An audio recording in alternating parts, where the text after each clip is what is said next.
ஆடி 18 அன்று பெண்கள் மறந்தும் கூட செய்யக்கூடாத தவறுகள். ஆடி பெருக்கு அல்லது ஆடி 18 என்பது வளம் சேர்க்கும் ஒரு உன்னதமான திருநாள். மங்களங்கள் பெருகும் இந்த நன்னாளில் நம்முடைய வீட்டில் லட்சுமி கடாட்சம் நிலைத்திருக்க பெண்கள் தவிர்க்க வேண்டிய சில முக்கியமான விஷயங்கள். ஆடை தேர்வு. மங்களகரமான இந்த நாளில் பெண்கள் கருப்பு நிற ஆடைகள் அணிவதை தவிர்ப்பது நல்லது. மஞ்சள், சிகப்பு போன்ற மங்கள நிறங்களுக்கு முன்னுரிமை கொடுங்கள். பண பரிவர்த்தனை. ஆடி 18 அன்று யாருக்கும் கடன் கொடுப்பதை தவிர்க்க வேண்டும். அது நம் வீட்டு செல்வத்தை குறைக்கும் என்பது ஐதீகம். பொருட்களை கொடுத்தல். தங்கம், வெள்ளி போன்ற நகைகளையோ அல்லது வீட்டில் உள்ள மங்கள பொருட்களையோ இந்த நாளில் மற்றவர்களுக்கு கடனாகவோ அல்லது கைமாற்றாகவோ கொடுக்கக்கூடாது. உணவு முறை. மகாலட்சுமி வாசம் செய்யும் இந்த சுப நாளில் வீட்டில் கசப்பு நிறைந்த உணவுகள், உதாரணமாக பாகற்காய், சமைப்பதை தவிர்க்க வேண்டும்.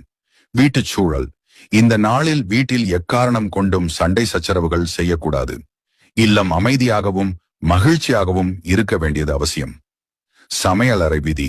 ஆடி 18 அன்று வீட்டில் வெண்ணெய், நெய் போன்ற பொருட்களை உருக்குவதை தவிர்ப்பது நல்லது என்று ஆன்மீக பெரியோர்கள் கூறுகிறார்கள். நினைவில் வையுங்கள், மங்களகரமான செயல்களை மட்டும் செய்து இந்த ஆடிப்பெருக்கு நாளில் அன்னை காவேரியின் அருளையும் மகாலட்சுமியின் ஆசியையும் முழுமையாக பெறுங்கள். இது போன்ற ஆன்மீக தகவல்கள் தெரிந்து கொள்ள குச்சிதப்பா பேஜ் ஃபாலோ பண்ணுங்கள்.